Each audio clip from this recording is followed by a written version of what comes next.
Good evening and welcome to the live stream where we're going to discuss many things this evening, including how Starlink has been running, that we're going to talk about instructions, general usage, how we feel it's going.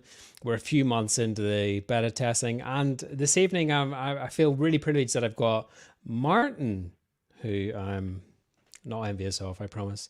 I've got Aaron and I've got Jace. I'm looking to see how he reacts to that. So thank you very much for joining me this evening, guys. The last thing we're going to touch on is that Verge review or whatever it is. So we'll have a look into that and have a discussion about that. So first of all, I'm going to throw out you guys. Start off with you, Martin. How are you doing? How's Starlink going? Yeah, it's going great. Yeah, and I'm fine. It's been a bit of a strange week. We've had a few issues with weather, um, a few little outages, but nothing major. That's good. And just to say, this is a beer night. So this is kind of like us at the pub. I have a pint of stuff, and it's pretty strong, to be fair. What are you guys rocking down there? I have Jack Daniel's honey and Coke. Very good. Bit of the Malbec at this end.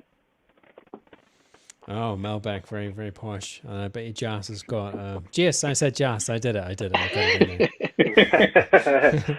I bet you Jas has got... I'm going to guess. He's got Peroni. Close. I've got a bud actually, Oh, yeah. and Okay. it's going to make me a lot less of a man because it's an alcohol-free bud. Oh, okay. Well, I'm going to be So careful about how much I have because I get very loose-tongued.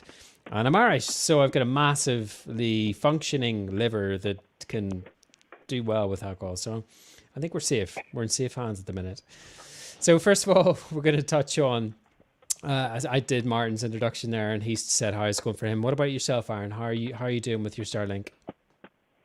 It's now just become an everyday product. I've finally been able to ditch my existing Sky connection, so that went 5 days ago. And to be fair, the other half hasn't noticed. So that's a big positive to me. Nice. So it's all been going in terms of stability and everything. You find it okay? Yeah.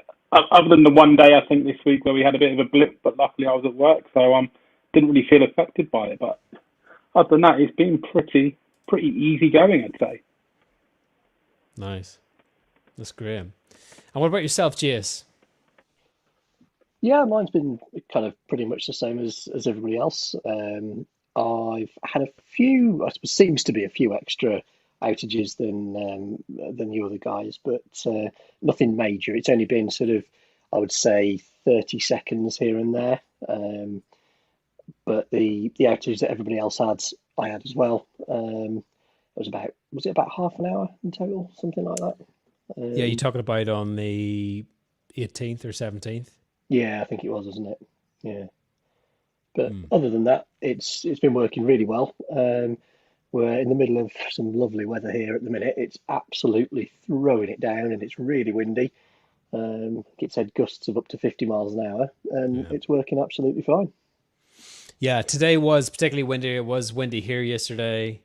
Today we had thunderstorms last night, and I had, apart from the day before the update arrived, I didn't have any outages. So I'm quite pleased how Starlink functioned during the storms, which is pretty good. Must say that I've got a couple of faces I recognize in the chat. Thank you very much for joining me. Dan is a long term friend of mine, and he's an online buddy from what's the name of the place? Wisconsin.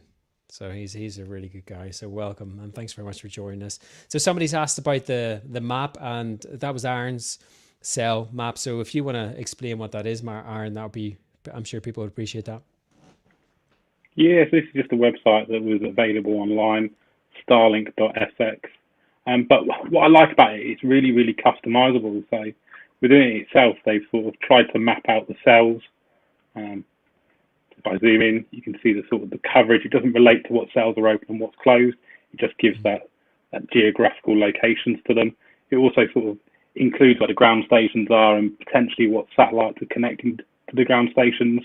And it's got a nice little neat feature in it where it can try and predict your coverage. So you can ask it to choose a time frame of 4, 12, 24 hours, and it will give you a graph of when it thinks you're going to have coverage, and pretty nifty when it doesn't think you're going to have any coverage at all. So this is probably my favourite space map for Starlink in the service that it's giving out at the moment.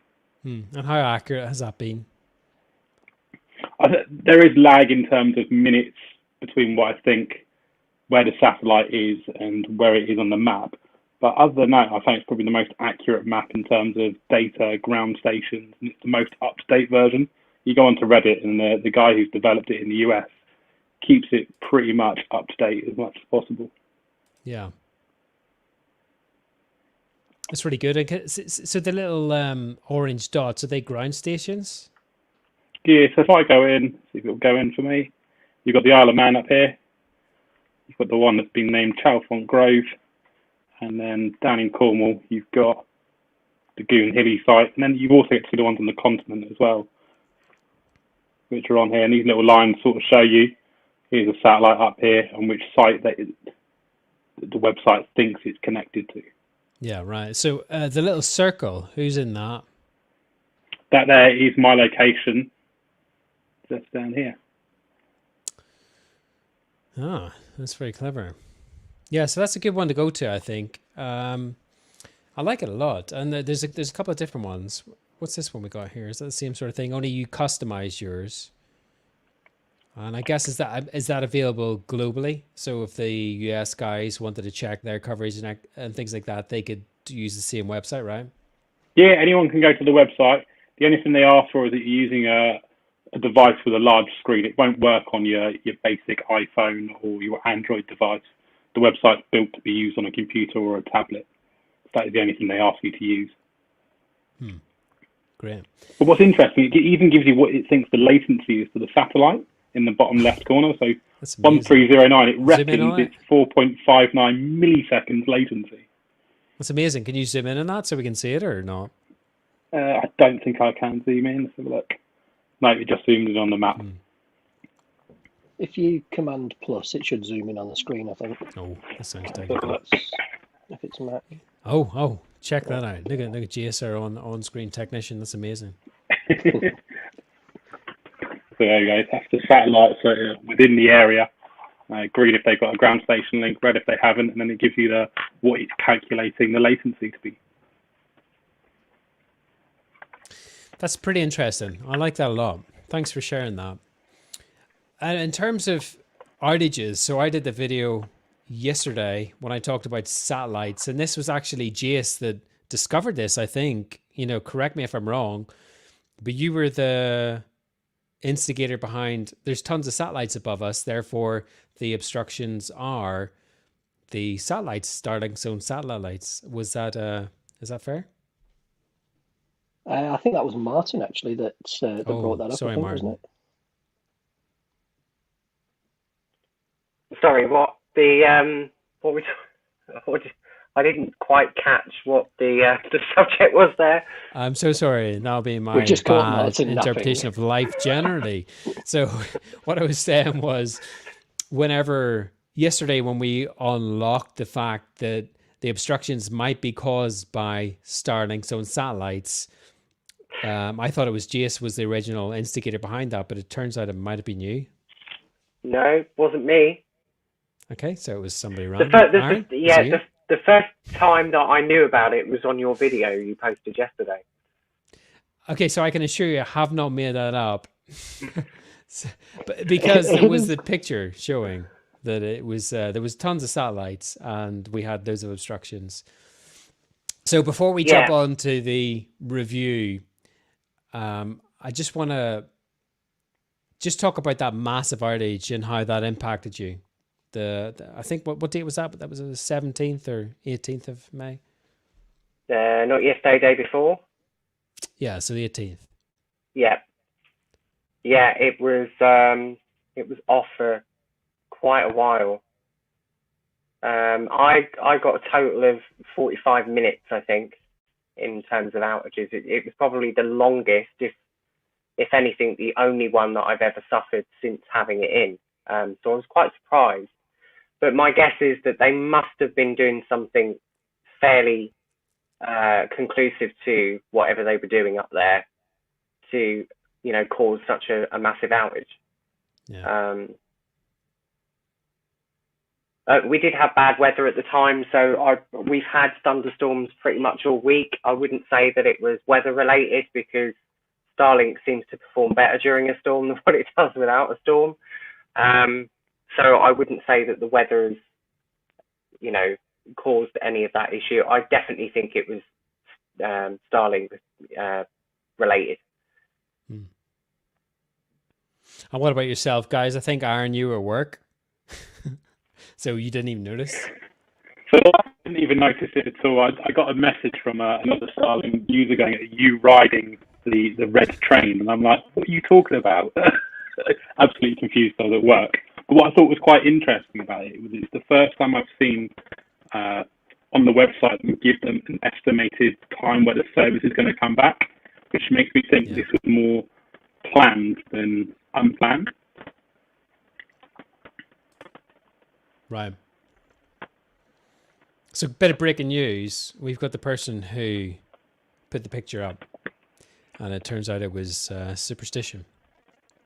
And it was conclusively the obstructions. Simon had said that it was the trains, and he posted the picture of the trains whenever the whole of the UK was out, and we were facing that massive downtime. So I want a massive thank you, because I think he's right. And GS, just a quick one. Do you how did it affect you, that outage? Yeah, it was kind of the same, really. It was pretty much a total outage. There was very, very occasionally I'd get one or two pings come back, but no, it was pretty much a total blackout, which was nice. I would say the only thing is with the outage that we had was that on the app itself, or the status, it was showing an obstruction for me. Right. So I don't know if you guys were the same, but obviously it wasn't obstructed. So I do think they need to work on their service statuses a little bit more. Yeah, I totally agree with you, Martin. I think they just need to tell us what's going on. Ultimately, it is an expensive service, and I get it's in beta, and I get it's a whole new concept for internet, but it's still nice to have that one-to-one, not one-to-one feedback, but one to community feedback about, well, actually, this is what's going on, this is why it's gone down. And I think it would just be, if you know, right? Yeah, absolutely. I would definitely agree with that. In the app itself, I didn't actually have anything showing that there was an issue. It was only on the website when you logged into the My account that it showed, okay, yeah, there is an issue, and we're expecting it to be fixed by, I think it was 11:45. It said, didn't it? But in the app itself, I had nothing at all this time for some reason. Yeah. And I think you're right. And I think obstructions, I've noticed that there's been a couple of new notifications on the app itself. So it will show that you're temporarily obstructed until 11:45. For me, it was yesterday. It turned out to be 2 o'clock or something in the afternoon. But then a massive firmware came down overnight, and it's the one that we've talked about in the previous video. So yeah, it's interesting times. So I'm gonna jump on. I think we're 15 minutes in. I think we should probably jump into this. Just before we do jump off. Sorry, go on. Let's go back. Go on, Jess. On that map that we've got there, what I quite like about that as well is it will show at the minute multiple satellites connected to you. Now, obviously, the dish can't speak to multiple at the minute, but I think when they enable that functionality, the amount of satellites that it can connect to is more than I thought. So there seems to be sort of 2, 3, 4, 5. I've seen 8 at one point, and that's quite a lot. That was more than I was expecting. And I don't know how that's going to affect speed, as in, can it talk to 2 and utilize 2 at the same time, or is it just going to talk to 1 until it reaches over to talk to the next one because it's a better signal, or I don't know. But yeah, I quite like that you can see, okay, that's how it's going to work. Yeah, it's good, and I like the fact that we're all on Starlink. So if we all go down, Aaron can put a picture up, and we can do a video to say, this is why we crashed. He's definitely had the capacity to do that. Seriously though, people are saying I'm finishing my beer quicker than everybody else, and I feel like it's not good. It's not going to be good. This stream might not end well. Hopefully, it ends with a crash by Starlink. Maybe not. We need to start liking over. Thank you all. Are we doing questions? Yeah, well, let's run through some questions, and then we will talk about the review. Right. Let's start with the question one. Here we go. This is a most important one. Sorry. Here we go. Jason, can you see that? Yeah, I can see that straight in for me. Okay. So the full Ubiquiti setup, I wonder if there was any issues with setting it up. No, not really at all. The cable that would go into the router itself, the Starlink router, that would just go straight into what is for me a USG Pro. But the same thing is for the USG standard one, or a UDM or UDM Pro or anything like that. You just set it to use DHCP. It receives the IP from Starlink itself, and it just works. It's kind of that simple. It's a little bit more involved if you want to get to the statistics page, and you want the app to work and things like that. In that you just need to set up a static route, and if anybody needs the IP addresses and anything like that, I can provide all of that. But I don't want to kind of blow everybody's mind with a load of numbers and prefixes. Yeah, please don't. Yeah, I didn't think you'd appreciate that. You just watched me pass out here. Bit like information. No, it works really well. Yeah, very impressed. I mean, I would say from somebody that doesn't know anything about networking, I've got Ubiquiti as well, and it is really pretty straightforward. I mean, I know I got Jason to answer a few questions that I was struggling with, especially with the static route, but once you've got it all in, it's really, really easy. That's really helpful. Or if you're like me and you just have consumer grade stuff, you just plug it in and forget about it. But then saying that, it does sound like you guys are in the same position where you can, have probably a better system than I have and get the same result, a better result. It was mainly for the bigger premises for me, because one sort of router or mesh system wouldn't really work here. So we had to go down the route of something like Ubiquiti. And yeah, it works really well. You just literally, once the Starlink's plugged in, straight away all of the APs all across the premises just work really well. It just you've got Starlink straight away everywhere. It's good. Right, Aaron, I'm going to throw this one to you. I reckon you'll know this one. I don't know if you can see it. It's from Bob. Let's have a look at this.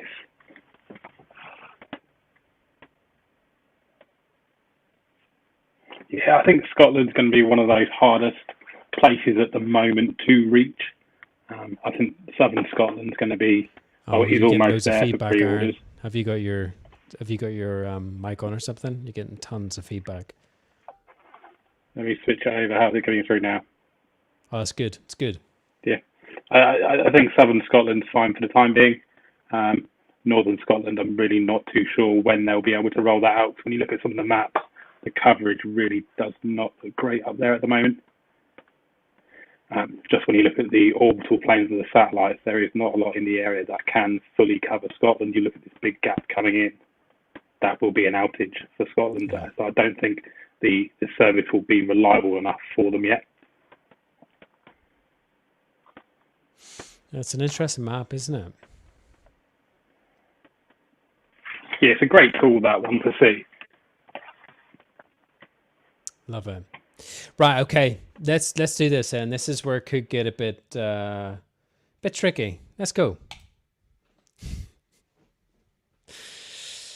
All right. So this for those of you who don't know, this was a review done by a guy called Nali Patel, and it's been published on the Verge, and I came across it, I think, through a Facebook link, And I read it, and it just really troubled me. In fact, it troubled me so much. I mentioned it in the video yesterday, and I don't normally buy stuff like this, but I felt like it was massively judgmental, critical, almost unfair of Starlink. Haven't used it for quite a while. I just felt this was a bit harsh. So first of all, I'm going to say to you guys, have you watched it? Or sorry, have you read it? Yeah.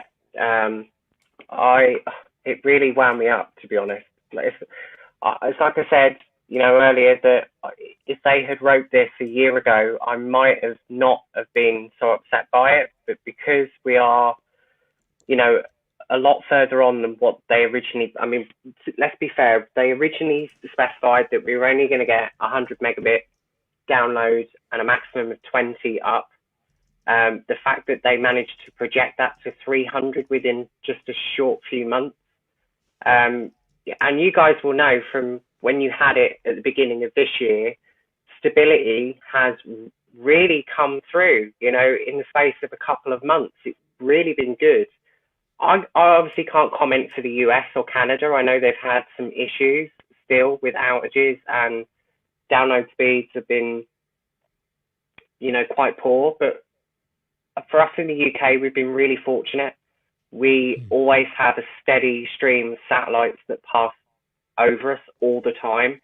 And literally within, the 5-6 weeks that I've had it, I've probably had a maximum of around 50 minutes of outage in that entire time frame. So I'm really happy with it. So this review for me is just somebody that's just got hold of one, tested it for a few hours, and then wrote a really negative report. And it is not a true reflection of the service whatsoever. Okay. I think that's fairly conclusive, Martin. Thank you. What about yourself, Aaron? I think the headline of the article itself tells you exactly where the review's going. So the headline on it is Starlink review, broadband dreams fall to earth. And then when you look at just a snippet that we've got on the screen there, the second paragraph itself, I think the words unreliable, inconsistent are just words that I wouldn't use of my own personal experience of having the service now. I wouldn't say it's unreliable. I've been able to do everything that I can normally do with Starlink. And inconsistent, I don't know what the measure is of saying it's inconsistent. When I compare it to my previous provider from Sky, I wouldn't say the service was inconsistent at all. And I think the one thing I wrote about it before we came on was that the article itself is balanced, but I think it's poorly executed. And that's the best way of summing up this piece. Thank you, Aaron. And what about yourself, Jace? I would agree with what everybody said. And I think if I remember correctly, somebody found a link from the Verge back to a parent company which also owned another satellite internet company. And I kind of thought to myself, okay, so there's that sort of link there. I wonder if that is trying to keep their system running, and saying that Starlink isn't what it's cracked up to be. And the other thing that really jumped out at me is I think we would all agree when you first set up Starlink and you've got it outside for the first couple of hours, it's not anywhere near as stable as what it is after, say, 24 hours. So if this guy's been constantly moving it around and he's had it in the back of his pickup truck and he's put it out in the garden and he's got some obstructions, he's tried it for a couple of hours and gone, you know what, this is no good. It's nothing like what they say it is. That's probably kind of to be expected if he hasn't tested it for longer than a couple of hours. Yeah. If you were looking at, say, even if we went crazy and said a week, it's mapped out where all the satellites are in that time. It knows where to look. It knows what to expect. Setting it up for a couple of hours, it's not going to work. It's nothing like what it's going to be long term. And like everybody else, completely disagree with what he's saying, really. I mean, I've experienced... all of us... Sorry, Martin, go on. I was going to say, all of us know, how good it is. We've streamed, quite extensively I think we've had 3 streams where all of us have been on the same service We've had no outages at all. So we as a group can confidently say that the product works. It does what it says. And, the fact that it is still a beta, it's come a long way since then.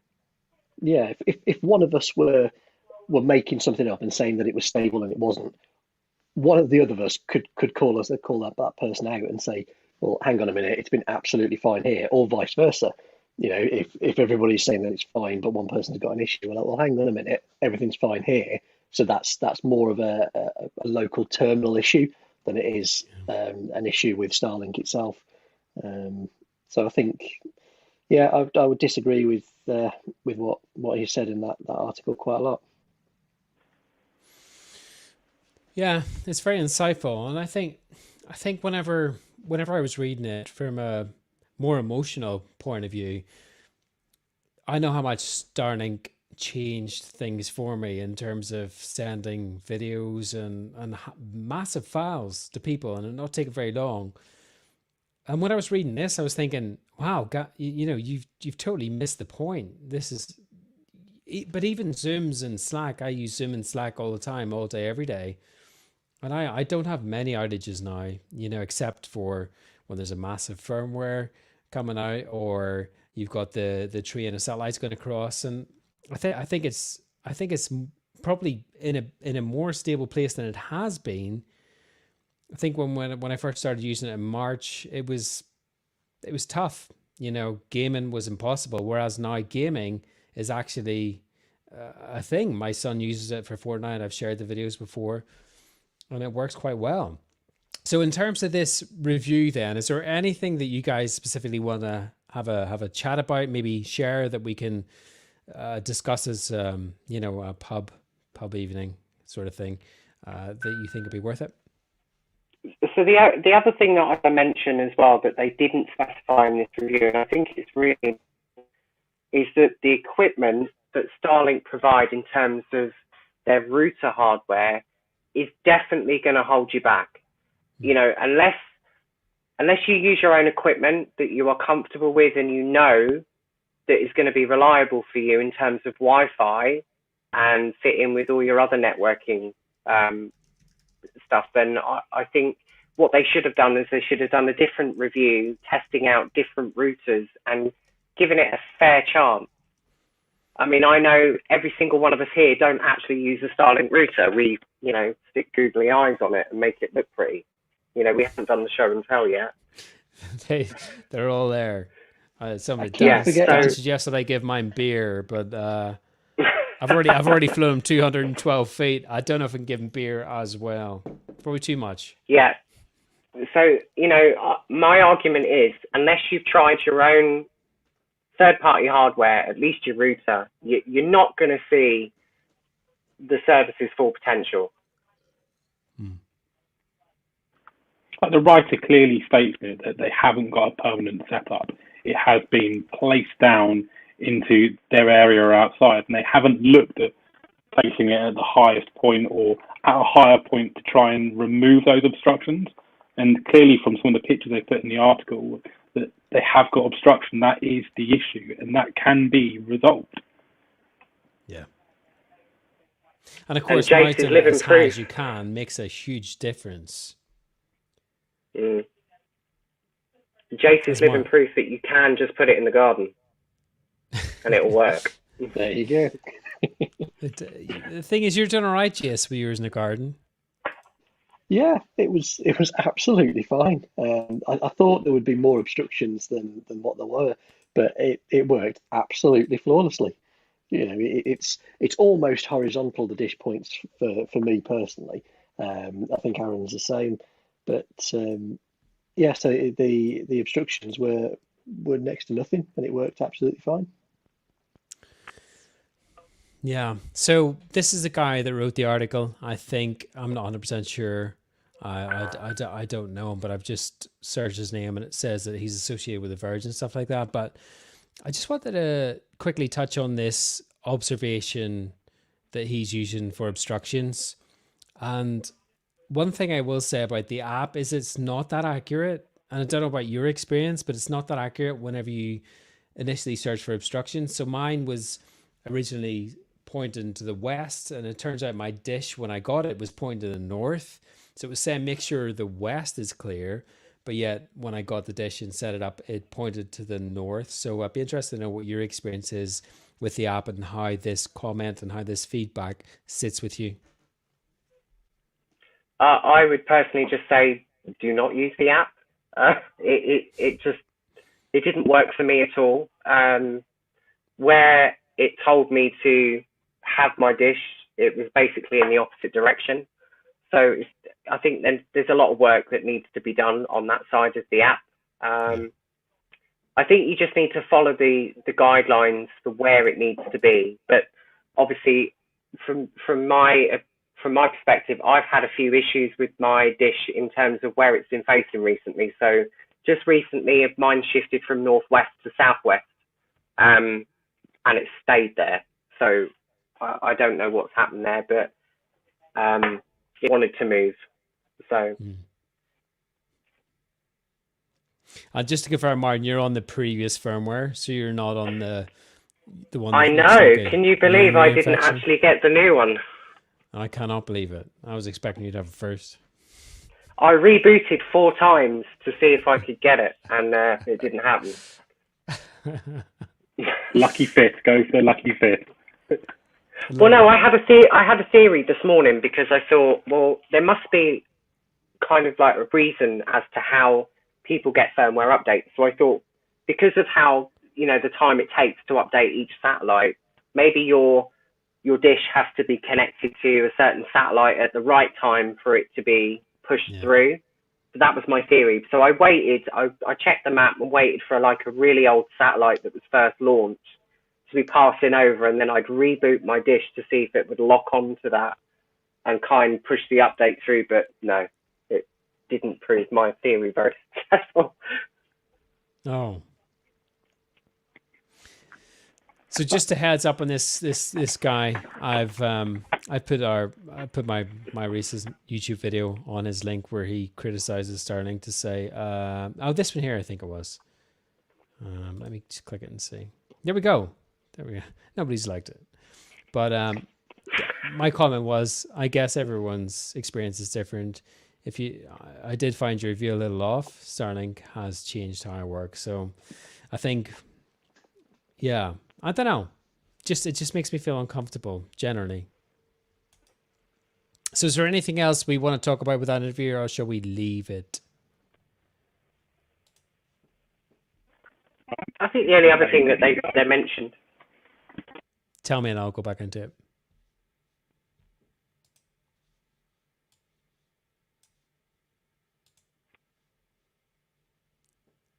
Are you guys there, or have we had an outage?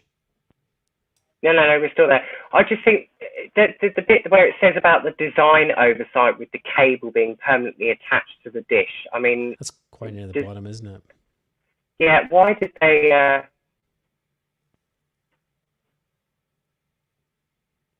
Do you know whereabouts that is, Martin? And I'll bring it up. I think it was further up. Just shout when, and I'll stop. There, stop. So it's on the second paragraph. One design oversight: the cable is permanently attached to the dish, so if it gets damaged, it's outside. So that would be the only part of that review that I would think was probably accurate. It is one of my issues, is that if the Ethernet cable does become damaged, then technically you have to replace the whole hardware because it is permanently attached to the dish. So, I can see why that was mentioned, and that is a lot of people have discussed the same issue, is that they would have been happier if it was something that they could interchange. I don't know what the reasons behind of having a fixed cable was. I don't know if anybody else knows. I could have a guess, but I'd like to hear what Jace thinks.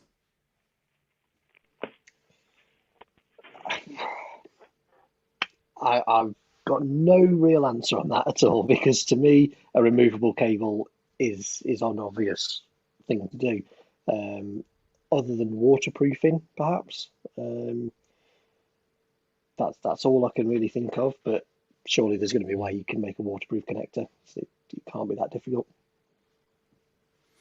Yeah, Iron's got to know. And I was going to go with the same with Jason. To be fair, I think it is more down to the durability at the moment in this first version of the equipment itself. I don't think there's anything to say that further iterations later on in the future will actually have something that will be detachable. They've already said they're going for a smaller design.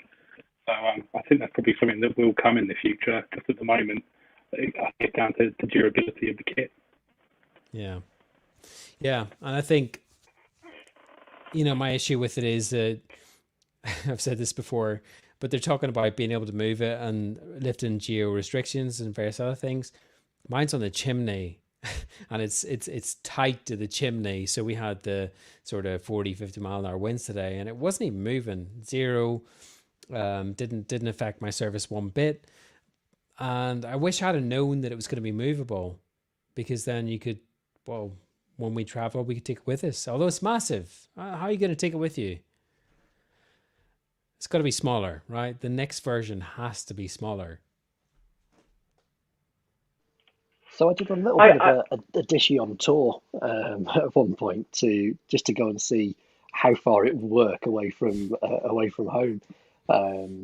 And I got to about 20 miles away and I ran out of time, but it was still working absolutely fine. But the big thing that I did notice is, wow, this is not portable at all. It was a real faff to move around, and it is quite heavy. It's 5 kilograms. It's not the heaviest thing in all the world, but it is heavy. You notice it. It takes up a lot of room in the car because it's big. It doesn't fold down. You can't disassemble it other than take the stand off. It's really not portable. So I think a future version that's a lot smaller that could be portable, yeah, brilliant. Sign me up. See, I wonder, is it going to be a bit like the BT OpenReach? Where you just have a username login. So it's got this vast coverage because so many people would have it that it becomes your connectivity. Like BT had this gamble that everybody will have a BT hub somewhere, so therefore they could have maximum coverage. You log in, you get your broadband, or you get your internet, your Wi-Fi connection already covered. And I just wonder, are Starlink aiming for the same sort of thing? I mean, if they did, I know a lot of people that really dislike the way that BT do that, because you're paying for a connection. Okay, the other person's paying as well, but if, let's say, for example, you were at a holiday let, and the property next door had got a BT router or a BT hub, and you logged in and you were streaming everything on Netflix using up all of their connection, and the actual person that's paying for the connection is getting next to nothing. Now, if I was in their situation, I'd be quite annoyed at that. Now I know you can disable it, you can turn it off. So I suppose ultimately it's your decision, but I don't think that would be a route they would go down. I think having a more portable version, if it's in some sort of dome, even, because that would work on top of vehicles, anything like that. I think that could be a real good shout. I don't think any kind of login share would really work personally, but I don't send rockets up to to the space station and back again. So what do I know? I really can't see them using that at all. Well, you think it's an absolute no then, Martin?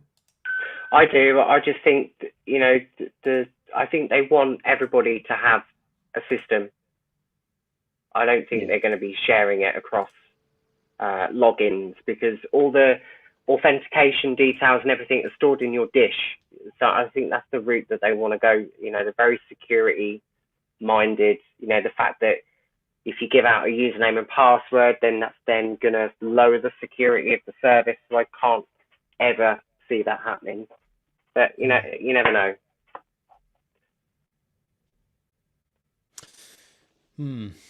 Yeah, that's interesting. See, what I think, if I was to guess their intention, it's to have this blanket coverage to wipe out um, all the competitors and have this system that just functions for everything, like 5G's upcoming.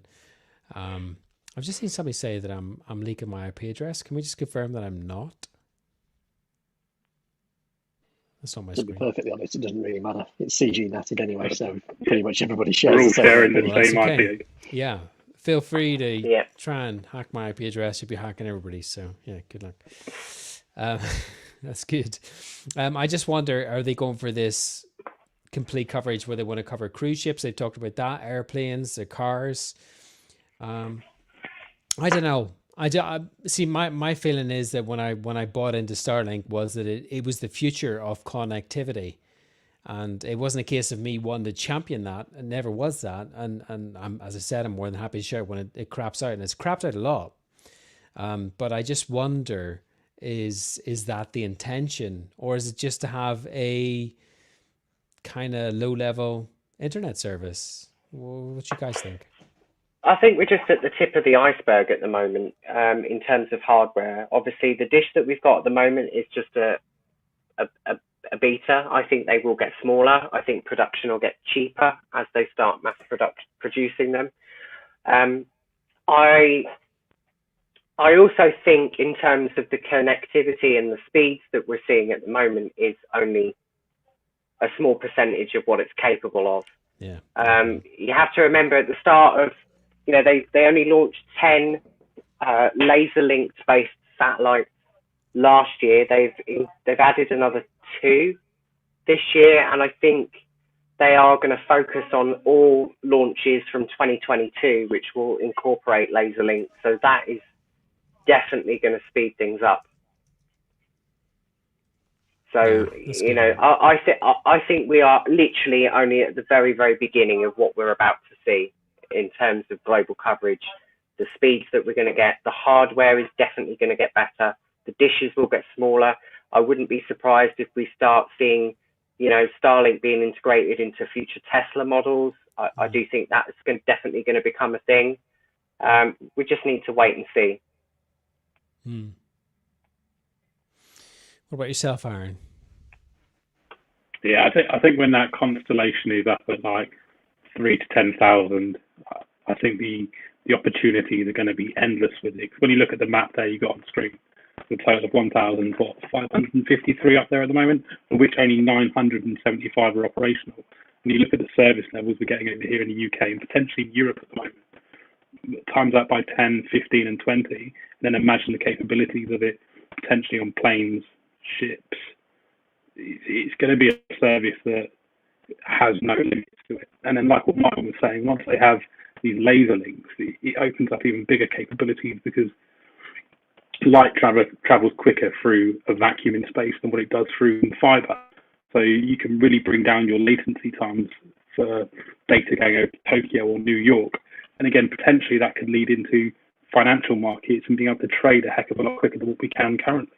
So I think, again, the options there will be endless once the constellation really, really starts to build. Yeah, I think you're right. And I think that, see, my gut, and I should never go with this, but it kind of says to me that every time a firmware update comes down, as it gets better, we're always doing speed tests, we're always checking it, and things do improve. You got to remember, we're so early in, and I get excited week on week, day on day. When I wake up, I check the firmware, and Martin, and you guys will know that I check speeds and ping them up, and I just think it's a good time to be part of this project, especially if you've got nothing else. I mean, what's the alternative? I'm excited by it, and I think it kind of, I might be becoming slightly defensive of it when people say, "Oh, it drops out all the time." Well, it doesn't, because here's an example. I was speaking to my wife about this earlier, and we tried to have 2 phone calls earlier, and this is on O2, one of the biggest networks in the UK, and it dropped out 3 or 4 times our calls. And I guess question ultimately is, what doesn't drop out that relies on technology? You know?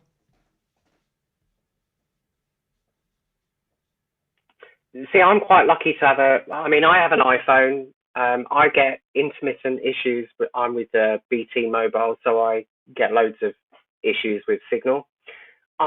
Since I've had Starlink, I now turn on Wi-Fi calling, and that has been an absolute godsend for me in terms of FaceTime, um, just general calls. I would speak to my sister probably for 45 minutes on the phone, and it would be cutting out all the time without having Wi-Fi calling on, and it's been so much better. Um, so yeah, I think the technology potential is going to be huge for Starlink. Yeah, I would totally agree. I've never seen a product that I thought could work as well as Starlink. So when you look at things like Gareth was just saying, um, cruise ships, planes, things like that, there's just nothing else that even comes close. If you pay for like the premium internet connectivity on, say, for example, Royal Caribbean ships, you're getting nowhere near the speed that you would get from Starlink. So if they had a couple of dishes on there and they were pulling in, if when we get to the point of 1 gig, you're pulling down 2 gig. That's a lot of bandwidth to go around the ship, and you just look at it, you think, yeah, that really works. The internet on planes is terrible. We all know it. It's absolutely useless. Costs a fortune.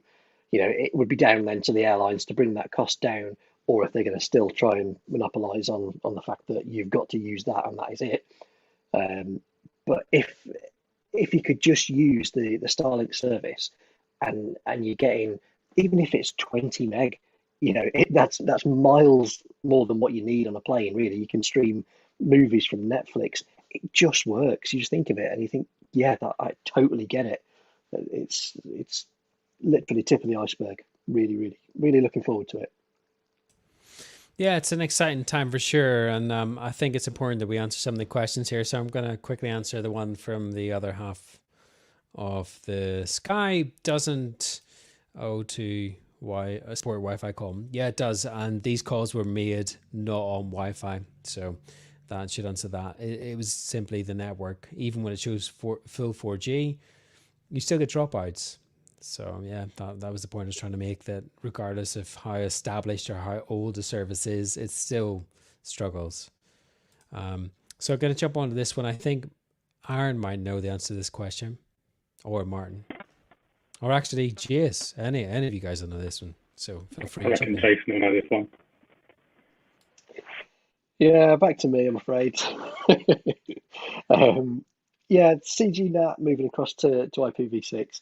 It's it's kind of in there already. If for example, if I plug the Starlink network cable straight into my MacBook, I get an IPv6 IP address, and I mean IP port forwarding works differently on IPv6, but essentially port forwarding works. You open a port on the computer, and it is open and it's reachable from the outside on that IPv6 IP address. Um, where the problem comes is you don't hold on to that IP address for very long. Um, so from my testing, it was holding it for about 10 to 15 minutes at the most. If you were quite active during that time, you would extend it a little bit. So it kind of felt like once things dropped down to sort of idle, you'd lose that IP address. You'd get another one instantly. There was no lag, there was no dropout, nothing was noticeable, but the IP changed. So having any sort of port forwarding to work through that at the moment is still, well, it's nigh on impossible. But it's there. They're working on it, and I don't think it will be too long before it comes out. That's good. Thank you. Anybody else want to chip in on that one? It's fairly conclusive.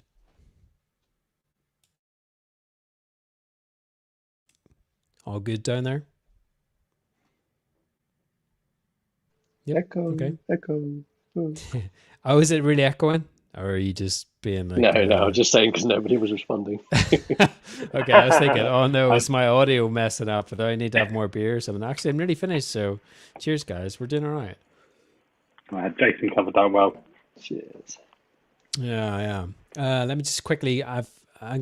Somebody's asked about a speed test, so we'll do a synchronized speed test shortly if everybody has their phone handy, and then we can show how Starlink runs while we're streaming. And I think you got to remember this review that we've touched on said that they can't even make Zoom calls or Slack calls. We've been streaming for 50 minutes. And it's, I'm pushing down quite high resolution audio, high resolution video, and it's not struggled. I think it's been quite solid. So again, it brings me back to that. It's like, why would you say that? Have you even set it up right? Oh gosh, I don't know. So yeah, we'll go on some of the questions, but yeah. So heads up, are you guys ready to do a quick speed test while we're all streaming to give a real picture of how things are going? Jace? Can in about 30 seconds. 30 seconds, okay. Aaron? Yeah, I'm ready. I'm ready to go. Martin's ready. He's Yeah, always ready. ready. Martin is he's my speed test competitor. Do you know what though? It's never really great on my phone for some reason. Good. I'll take that. Right. How are you doing, Jace? You ready? No pressure. Yeah, just loading the app up now. Loading the app. He must have installed the app. I finished my beer. I was going to say, how old's your phone? Is it like 20 years old? It's a Nokia 3310.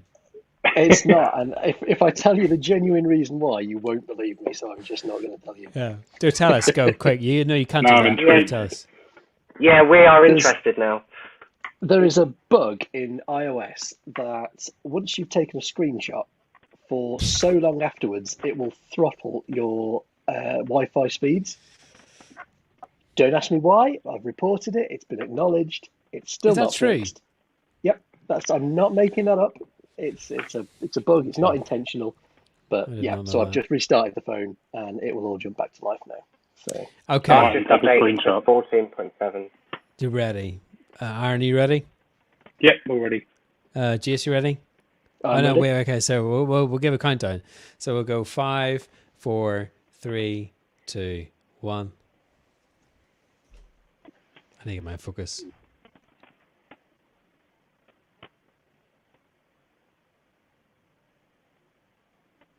That is not bad. Martin's timed out. Oh no, he's back on.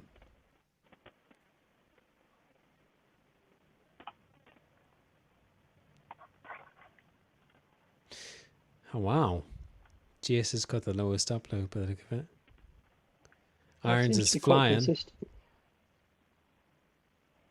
Don't know, mine's pretty poor to be fair. 72 down. Okay, right. Yeah, mine's not great. So I'm gonna start with Martin. So Martin's is 164 to 16. That's fairly respectable. What was your jitter? What was your packet loss? So ping was 30, jitter was 2.7, and loss was 3.4.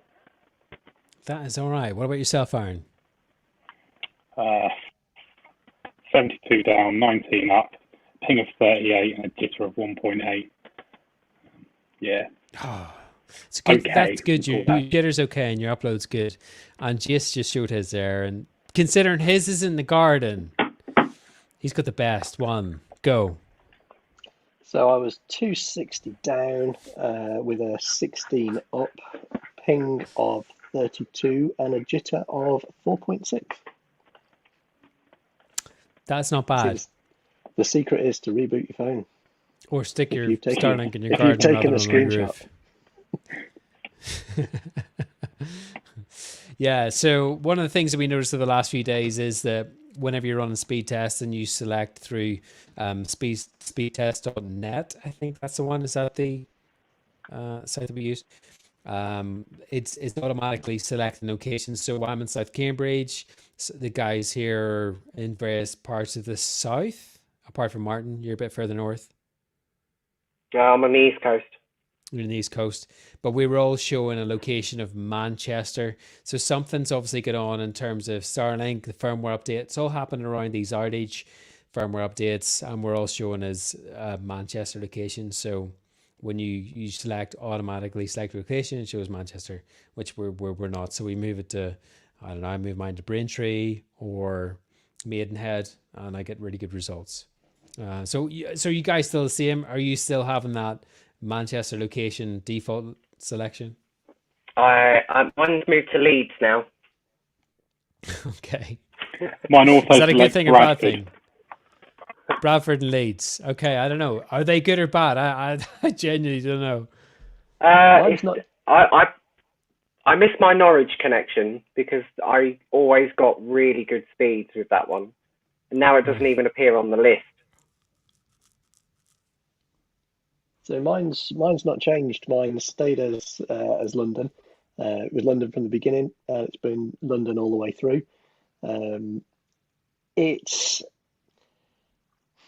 I don't exactly know how speedtest.net are working out where these locations are. If it's an IP to location lookup, it could be that Starlink have changed something on the subnet whois data. Um, if if they're working out the route that it's taking, it could be that Starlink have changed the routing slightly for certain people. Um, I don't think I would read a lot into it.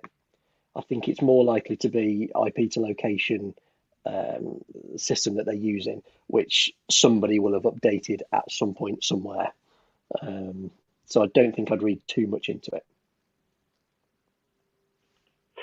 So according to my IP address that I have on mine, my host name is now customer LHR3, and it was on 2. No, Yeah, I that's was one. interesting. I'm now 2.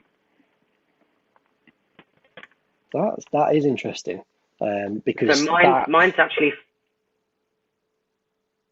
sorry, go the on, Martin. closest ground station to where I'm connected now is Isle of Man. So how do you know that, Martin? How can we check out where we're connected to? So I'm using a website called whatismyaddress.com. So that will show you your IP address, but it will also give you your host name of where you're connected to. So it will say like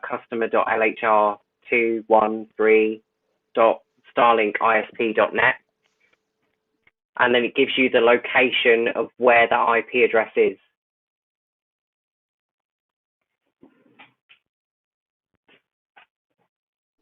Cue everybody going silent whilst everybody has a look.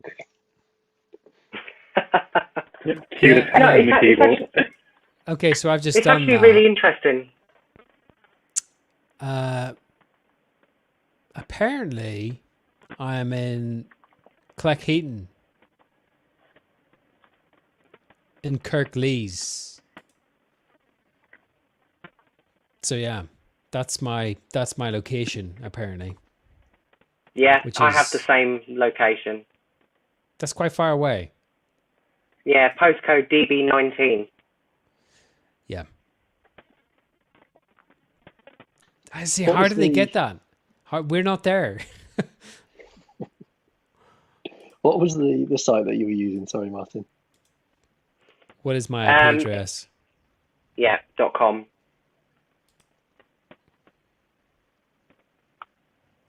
I just find that weird.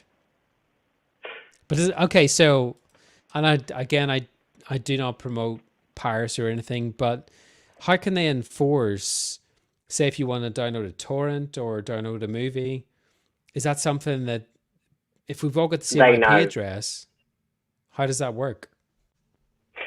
I think people have been getting warnings, haven't they? Like email warnings for downloading piracy videos. I know I've seen a couple of Reddit posts where people have tried it, and they've had emails to say, if you continue to do this, we're going to suspend your service.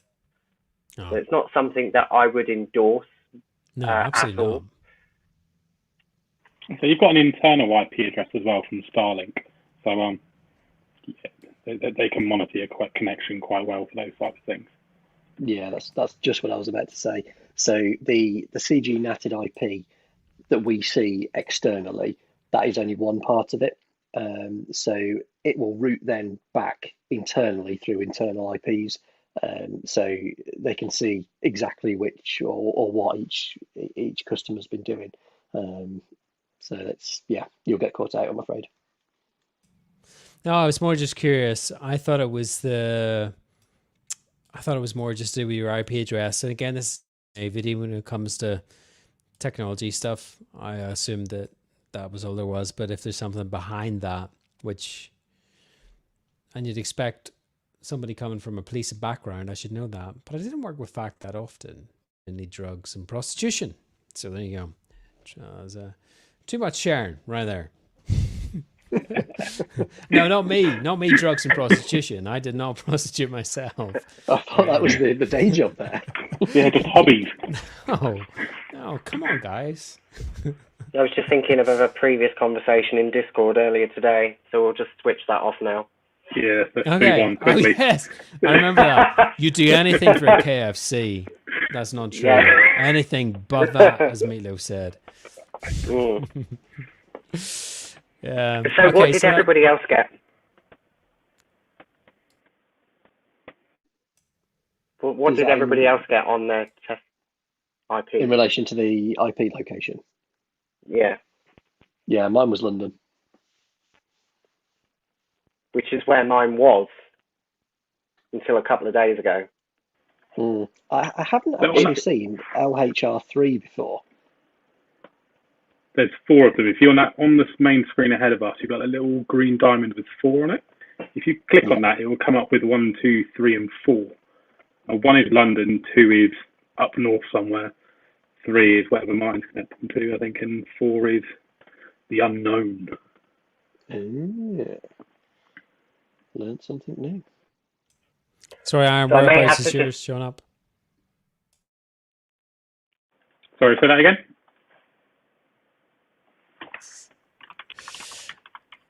I guess he hasn't done it because he went all like matrixy, like kind of blurry.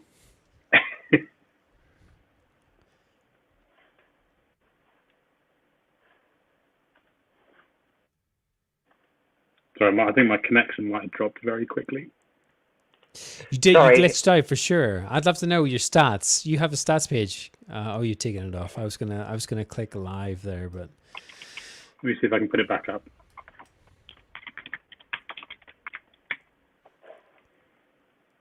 that literally sounds like customer services. Tap in the background. One moment, please, caller. Yeah. Current stats. Let's see if there was a drop there. No, there wasn't. No, you're good. I have got another stat set up. Let me find where it is. Should I take this one off? You're not gonna expose anything. No, that's fine. Okay, just checking. No, that's so good. there's the other stats that I've got. Courtesy of a Facebook user, to give you throughput, all your information from your dish, and then also give you your speed tests over a period of time, which is quite handy to have in the background just to monitor your connection for you. Yeah, that's nice. It'd be nice to share that. So if people are interested in getting hold of that, I guess the Discord. We never promote Discord. So all of us, the team here, we're all on Discord, and I believe GS is going to put the Discord link in the chat. I believe so. He says. I don't feel I have the capacity to find it right now. Gareth, you should screen share. You should screen share it so that people see what the community looks like. Yeah, okay. So I'll try and figure that out. So Martin's he's kindly volunteered to fill us in with some factual information right there. Yes. So the the Discord server is obviously worldwide. We have communities on there from the USA, Canada, Europe, Australia, etc. I can't remember how old it is now. It's about a month. Yeah, it's about a month. So we have quite a few members on there, just over 200 now. So it's grown quite a lot. And we talk generally, literally about everything. We keep people updated. We have general chat, talk about networking. The speed test channel gets used quite a lot. There is recommendations for routers. There's also links to all the different Starlink utilities and sites that you can use to test and check out the maps and get set up for the stats thing that Aaron just showed. We also post pictures, upload files, and keep you up to date with all the latest firmware information that we get. There you have it. And more importantly, there's sheep. Yes, lots of sheep. So if you do join the Discord channel and you make a comment and you get a like of a sheep, that's a compliment. Just remember, it's a compliment, not a criticism. Yeah, that's been good. Let's just see if there's any questions. My buddy Dan, he's a massive KFC fan. So just seeing if there's if you can say anything else. There's a question here about upload base routes and downlinks. I'm not really sure what that means, but I'm going to pop it up. And if any of you guys know the answer, I'd be really grateful. Aaron, are you on your Mac now? You can do it live on screen. I'm on PC at the moment. PC is fine. Yeah, just type trace route and then to say google.co.uk. Give me 1 second. I feel bad whenever I put the comments up, just disappears. I'm not the prettiest. You're beautiful, man. Shut up. Thank you. Now, what's the command for it?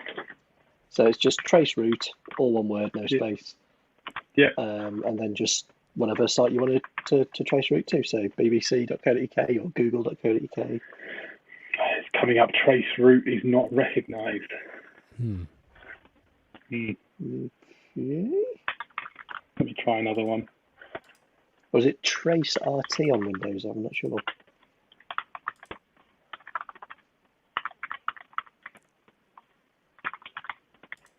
Trace. I think that might be it. It's been years since I've used Windows. Just tell me when it's safe to share your screen. I don't want to share anything like your bank details or anything, you know. Let me find it. Aaron's loaded, by the way. Bank account is full. So. Right, I think that should be safe. It's maxed out. Maxed out. Yeah, I'm not sharing my Monday, but yeah, I think that should be available for there for you, Gareth, to pop up. If anyone knows what that means, feel free to. Oh, wow. Right, so basically it's going to show you all of the hops that it goes through. So you can see, first of all, it'll go through to Aaron's Unify system, and then it will go out to the next IP address and work its way through the route until eventually it gets to its destination server. Anyone got the ability to check one of those IPs on there to see whereabouts it is? I will leave that up to Martin because I'm being very lazy. Yeah, I would definitely help, but I'm reading some really helpful comments like this one. I was banned from Discord because I once sold a mouse to a blind man. I'm really sorry, but I had to laugh at that. That was funny. So yeah, thanks, Dan. So does anybody know which IP address that we're actually having to put in? Is it the last one?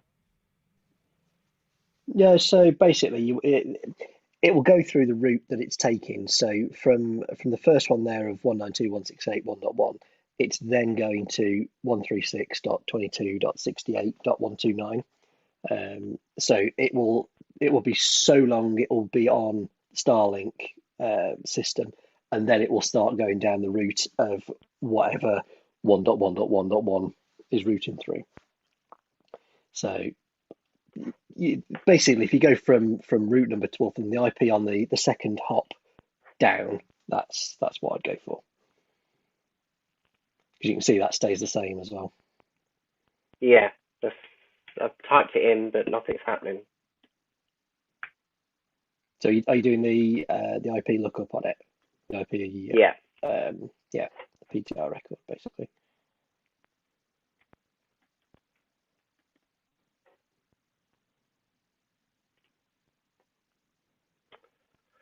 So what I was saying there is you could go to whois.sc / and then put the IP address in there, and it will give you Right. the information on the IP address and the subnet. It's all very tactical for 9:10 in the evening It after a is, hard day's isn't of work. It is And after too much 3 beer. whiskeys I'm in. done with beer, by the way. Definitely could have another one, but I don't think I should. Okay, so the 7214216106 is coming up North America. Right.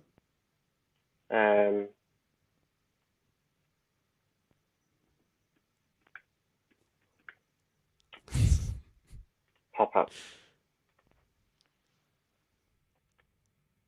And yeah, they're all coming up Google North America.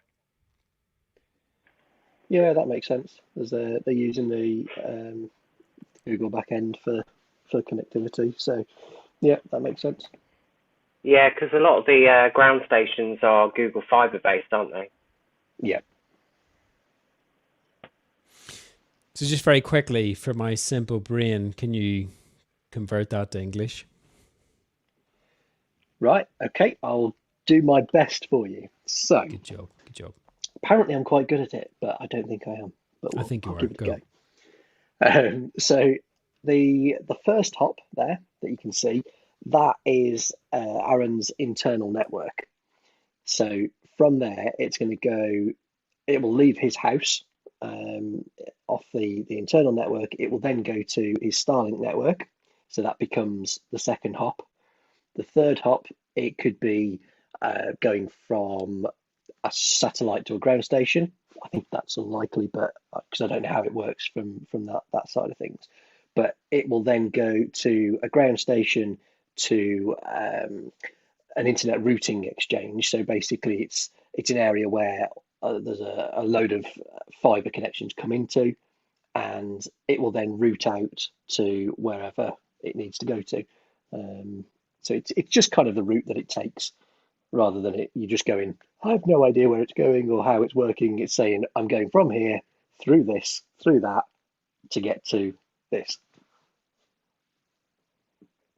basically. I see. Okay, I'm going to try one more thing.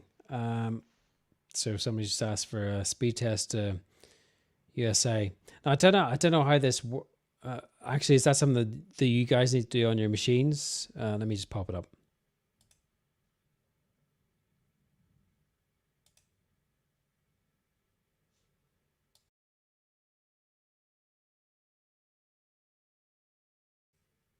Is that something I could just do through speedtest.net or? Yeah, I think that's what he's asking for. Okay, I'm going to try that. So, any particular location in the USA? Should we say LA, maybe? Yeah. Okay. I'm just going to type it in. We'll go with the Frontier. Yeah, that looks good. Right, I'll speed test that. Here we go. Focus camera. That's awful looking. Oh.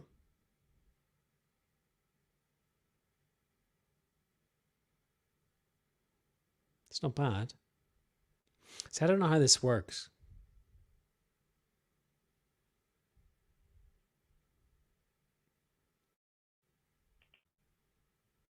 Ping 138.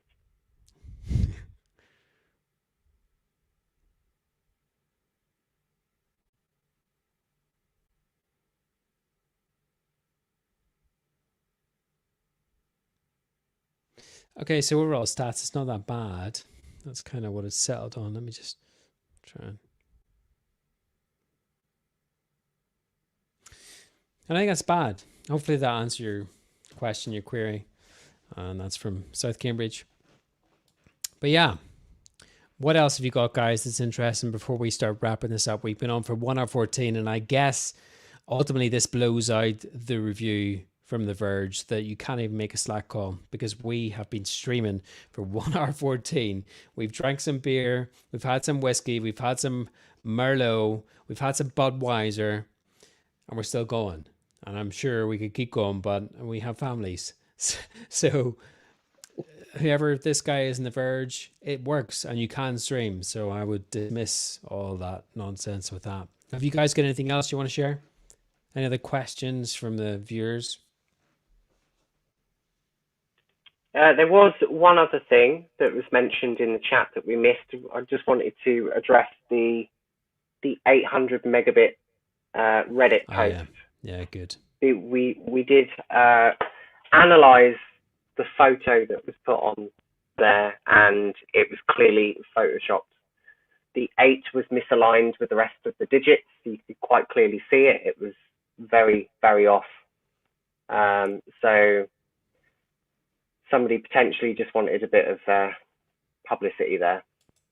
Yeah, I think so. Bit of clickbait. It was yeah, it was definitely fake. Yeah. Anything else from Aaron? Aaron, the legend. No, strangely enough, nothing from me except from going back to the Verge, I don't really call this inconsistent or unstable. I think this is the complete reverse of that. So yeah, poorly executed, I think. No, it actually disturbs me how stable it is. I'm exhausted. It's too stable. I can't complain enough. We needed to crash out. I need to go to bed. Right, GS, go ahead. No, nothing from me. It's like we've all said, really, that Verge article. I think we've absolutely disproven that. An hour and 17 minutes in almost now, and we've had no dropouts, no nothing. Absolutely fine. I've got people on Zoom calls here for hours on end, no issues, other than the Zoom call being incredibly boring. But other than that, it's it's all good. So, how would you feel just sitting staring at the camera for the next 2 hours, see if it stays stable? I'll just stay here, just rocking slowly back and forth. Mine has a young family. He can't do it. Well, they're all in bed, and I just would like to point out as well that I have, older children that like to game. They're on their Xboxes, their PC, and it's constant. And the one thing that I've noticed between Starlink and FTTC in particular is that bandwidth seems to be a lot better in terms of the amount of devices that you're using on Starlink doesn't seem to affect the overall speed.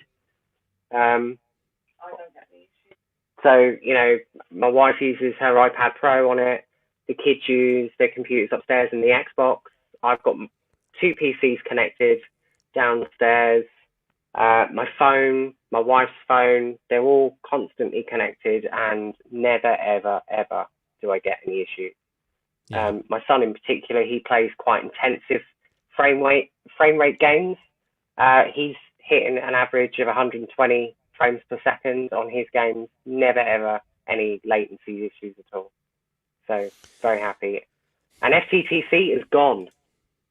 Oh, you got rid? You done it? Yes, gone. Oh man, can't do it. Keep up at the back.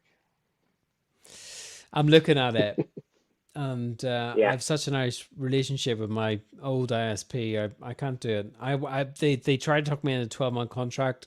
I went into it, and then I shut it off day 13. Said no, I can't do it. But I couldn't leave, so I'm still with them. You can do it. Yeah. You can do it. You can. I can't. I can't. Stop. The beer fund increasing. I can't. I'm not doing it. I'm staying with them just for a little bit longer. I'm really cautious, massively cautious. I thought this was quite a nice comment here. That's from Jesse. I believe Jesse's a worldwide famous singer. Made that up. Yeah. Sounds like it. Totally agree with that. I think a lot of it is when you've got so much more bandwidth to play with. Before, if you were on sort of like I was here, 25 meg, if you've got 10 devices using a couple of meg, that's it. It's all gone. When you've got 300 meg to play with, It's like, okay, yep, I can have a lot more devices on here and it makes no difference. Yeah, you're right. Just going to check the bottom comments here to make sure I haven't missed anything before we go. Then if you have enough 4G to live along in case Starlink does have a significant outage. So yeah, Matthew, in terms of that, I still have my old ISP, which we just discovered. And the guys, I don't know. Have you got nothing? Are you completely, excuse this, but naked? No, I've got an 80 gig backup of 4G if I really desperately need to get on the internet. But the, to be fair, the outages are so tiny. Um, you don't. You, by the time you've gone and connected your 4G modem and connected to where you want it to be, Starlink's back up again, so it's just pointless. Um, and it has taken me a long time to get to this point. Do I cut all ties with my landline, my old ISP? Yeah. Do I give up now? I have been very much the same as you, Gareth. I've been on the fence with it because when I first got it, yeah, I did get small outages, and it's always nice to just switch to the other one. But because they are so tiny now, it's saving me, £30 a month by not having it. So I'm happy. I'm good. It's good. Good. And thank you guys. I want to say a massive thank you. Without you, this live stream would not have been possible. Thank you for everybody that's watched it. And also, if you are, I was going to say pro Starlink, but I think pro integrity, possibly a bit more transparency, well, it'd be worth sharing this. Share the fact that Starlink doesn't crap out. We've all been on it. We've shared a stream from 4 different Starlink systems and it's stayed active. So I just want to say thank you very much for joining us, and whatever you're doing for the rest of the evening, have a good one. And we will catch you later if you jump on our Discord or on the next YouTube video with myself, Des, and who knows, we might have a guest appearance from Terry or the other guys, rooters. You never know.